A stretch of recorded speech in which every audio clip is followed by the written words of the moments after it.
My eyes snapped open to a world that wasn't mine, heart pounding as if I'd been dropped from a great height.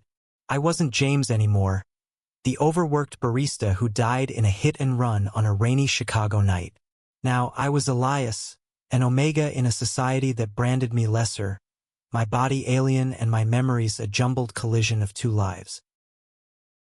Seattle's gray skies loomed over the cramped apartment I woke in, the air thick with the scent of damp wood and stale coffee. My new body, slight, with pale skin and a mop of brown hair, felt fragile, like it could break under the weight of this world's rules.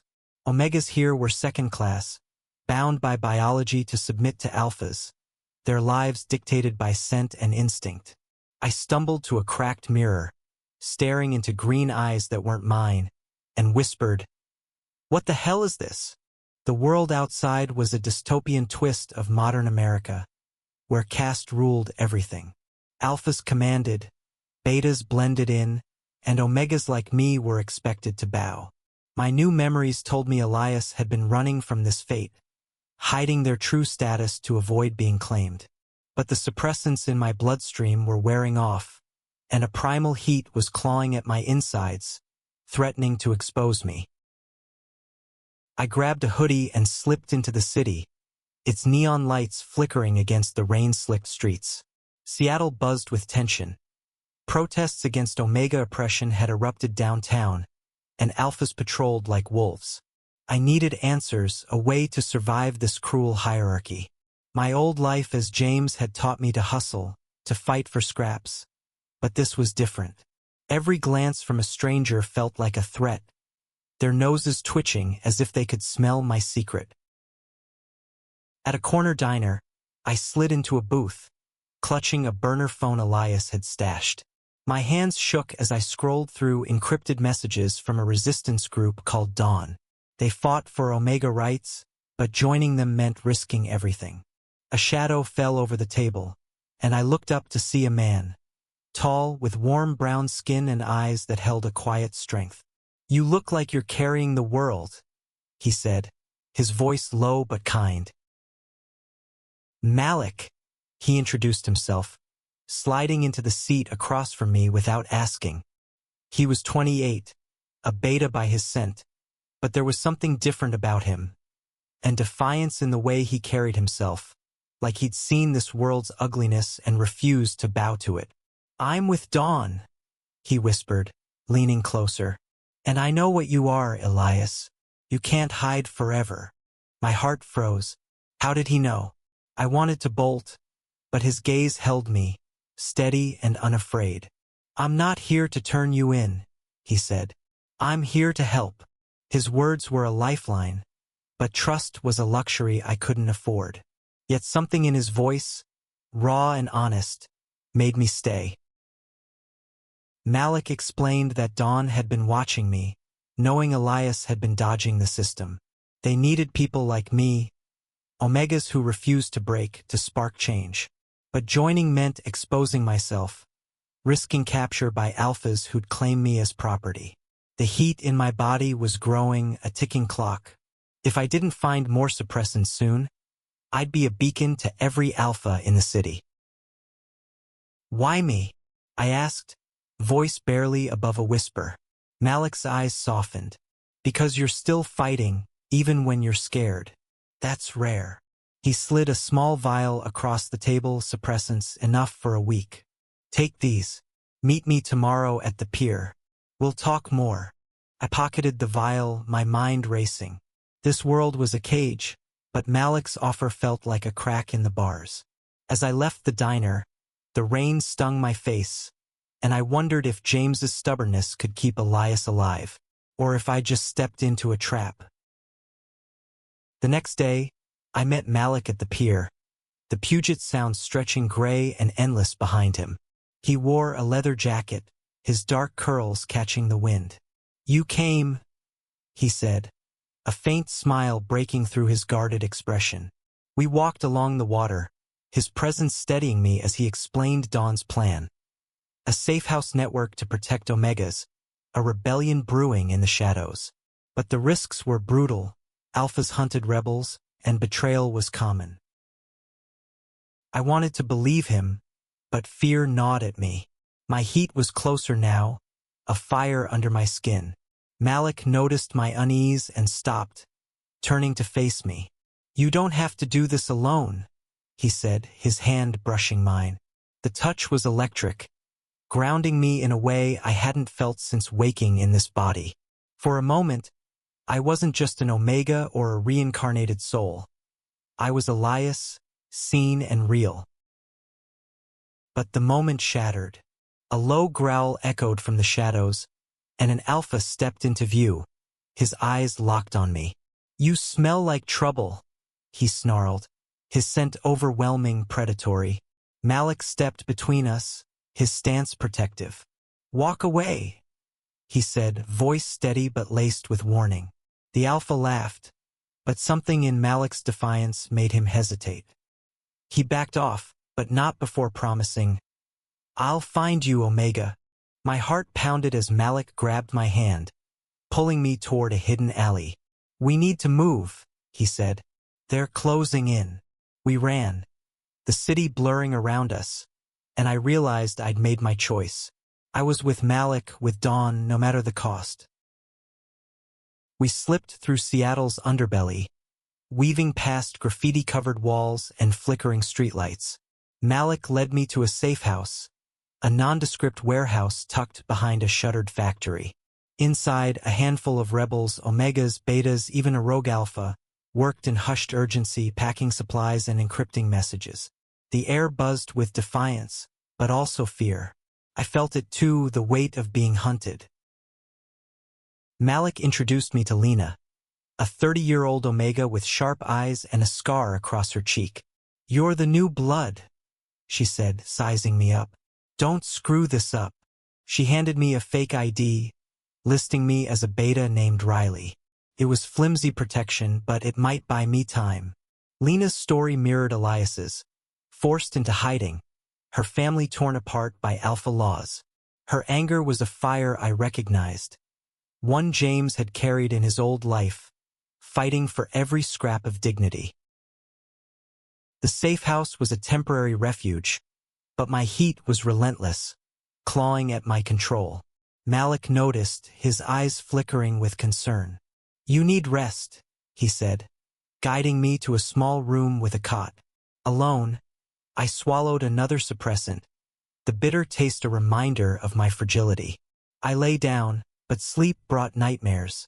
James's death, Elias's memories of being cornered by alphas, their scents choking me. Morning came with a knock. Malik stood in the doorway holding a cup of coffee. "You okay?" he asked. I wasn't, but his presence steadied me.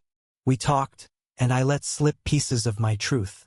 Not the reincarnation, but the fear of losing myself to this world's rules. Malik listened, his silence a kind of strength. "I've seen Omegas break," he said finally. "But you're different. You've got fire." His words sparked something in me, a flicker of hope. But hope was dangerous. That night, Dawn planned a raid to steal medical supplies, suppressants mostly, to keep Omegas like me hidden. I volunteered, desperate to prove I wasn't just a liability. Malik hesitated but nodded. "Stay close," he said, his voice tight. The raid was a blur of adrenaline. We hit a guarded clinic, moving like shadows. I carried a bag of stolen vials, my heart racing as alarms blared. Malik was a step ahead, his movements precise, fearless. But as we fled, an alpha guard spotted me, his nostrils flaring. "Omega!" he roared, lunging. Malik tackled him, fists flying, buying me time to run. We escaped, but the guard's words echoed. "You can't hide forever." Back at the safe house, Malik's knuckles were bloody. I cleaned them, my hands trembling. "Why do you do this?" I asked. "You're a beta. You could walk away." He looked at me, his eyes raw. "Because I know what it's like to be invisible. My sister was an Omega. She didn't make it." His voice broke, and I saw the pain he carried, a mirror to my own. That night we sat closer, our shoulders brushing. The world outside was cruel, But in that moment, Malik was my anchor. I wanted to tell him everything. About James, about the life I'd lost, but fear held me back. Instead, I let my hand rest on his, and he didn't pull away. It was small, but it felt like rebellion. Days blurred into weeks, each one a tightrope walk between survival and exposure. The safe house became my world, its walls both a shield and a cage. I trained with Dawn, learning to move quietly to fight back. Lena taught me how to blend in, how to mask my scent with chemicals. But the suppressants were running low, and my heat was a storm I couldn't outrun. Malik was my constant, his presence a quiet strength. We stole moments together, shared glances, brief touches, that felt like defiance against a world that wanted to tear us apart. One night, under a flickering bulb, he told me about his childhood in Oakland, how he'd watched his sister fight for freedom only to be claimed by an alpha. "I couldn't save her," he said, his voice raw. "But I can save you." His words broke something in me. I told him about Elias's life, the fear of being owned, but I kept James's secret locked away. How could I explain that I wasn't supposed to be here, that I was a stranger in my own skin? Instead, I leaned into him, and he held me, his warmth cutting through the cold. But the world wouldn't let us rest. Dawn uncovered a plot, a government program to track omegas using scent trackers, devices that could sniff us out even with suppressants. The rebellion planned a strike to destroy the lab developing them. It was our biggest move yet, and I insisted on going. Malik argued, his eyes fierce. "It's too dangerous, Elias." But I stood firm. "I'm not hiding anymore." The lab was a fortress in Tacoma, guarded by alphas and drones. We moved in at midnight, a team of 10, our faces masked. I planted charges while Malik kept watch, his gun steady. But something went wrong. A guard spotted us and chaos erupted. Bullets flew, and I froze, James's memories of that fatal car crash flashing before me. Malik grabbed me, pulling me behind a crate. "Stay with me," he whispered, his voice cutting through my panic. We barely escaped, the lab exploding behind us. But one of our team, a young Omega named Sam, didn't make it. Back at the safe house, Lena's grief was a storm, her screams echoing my own guilt. I'd survived, but at what cost? Malik found me later, sitting alone. "You did what you could," he said, but I shook my head. "It's not enough." He cupped my face, his touch gentle but firm. "You're enough." And then he kissed me, soft and urgent, like he was afraid I'd vanish. I kissed him back, my heart pounding with something stronger than fear. In that moment, I wasn't just Elias or James. I was alive, and I was his. The kiss changed everything. Malik and I were no longer just allies. We were something more, something this world didn't allow. An Omega and a Beta defying caste and law. But my heat was a ticking bomb, and the rebellion was fraying. Lena grew reckless, pushing for bigger strikes, while whispers of a traitor spread through Dawn. I struggled to balance Elias's instincts with James's logic. My old life had been lonely, but this one was a battlefield. Malik sensed my turmoil, always checking on me, his quiet strength a lifeline. One evening, in a rare moment of peace, we sat by the lake, the city's lights reflected in the water. "What do you want, Elias?" he asked. "Not what Dawn wants or this world. You." I hesitated, then spoke. "I want to be free, to choose my life, not have it chosen for me." He nodded, his hand finding mine. "Then we'll fight for that, together." His promise was a spark, but doubt lingered. Could we really change this world? The traitor's betrayal came swiftly. A raid on our safe house, alphas storming in with scent trackers. Malik and I fled through a hidden tunnel, but Lena was captured. As we hid in an abandoned church, guilt ate at me. "This is my fault," I said, voice breaking. I should have been stronger. Malik shook his head. You're the strongest person I know. We planned a rescue, but my heat hit, sudden and brutal. Pain doubled me over, my scent betraying me. Malik carried me to a safe house, his face etched with worry.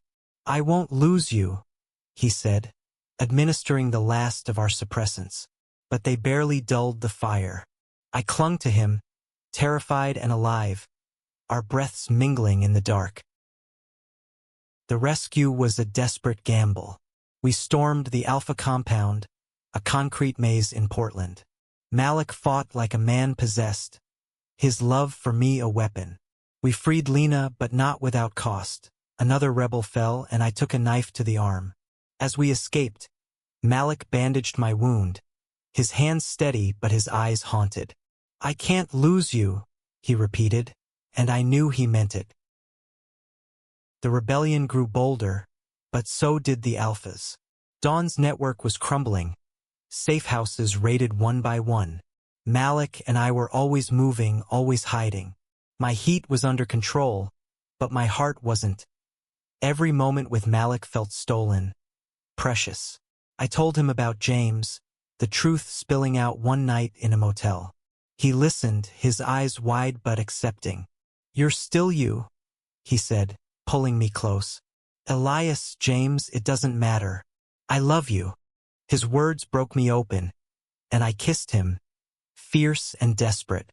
We were two souls against a cruel world, and for the first time I believed we could win. But victory came at a price. Dawn planned a final strike, a broadcast to expose the government's Omega tracking program, to rally the public. It was our last chance, and I had to be the face of it. An Omega, unashamed and unbroken. The broadcast was set in a hijack studio in Seattle. As I spoke to the camera, my voice steady, I told the world about Elias, about the rebellion, about love that defied caste. Malik stood by me, his presence my courage. The broadcast went viral, sparking protests across the country. But the Alphas came for us, a swarm of rage and power. In the chaos, Malik and I were cornered. An Alpha lunged, and Malik took the hit, blood blooming on his shirt. No! I screamed, fighting to reach him. Lena pulled me back, dragging me to safety as Malik collapsed. The world blurred with tears, but his voice reached me. Keep fighting, Elias. He survived, barely. In a hidden safe house, I sat by his bedside, his hand in mine. The rebellion had ignited a movement, Omegas and Betas rising together. The world was changing slowly because of us. Malik woke, his smile weak but real. Told you we'd do it, he whispered. I leaned my forehead against his, tears falling. You stood by me, I said. Always. In that moment, I wasn't just an Omega or a reincarnated soul. I was Elias, loved and whole, in a world we'd begun to remake.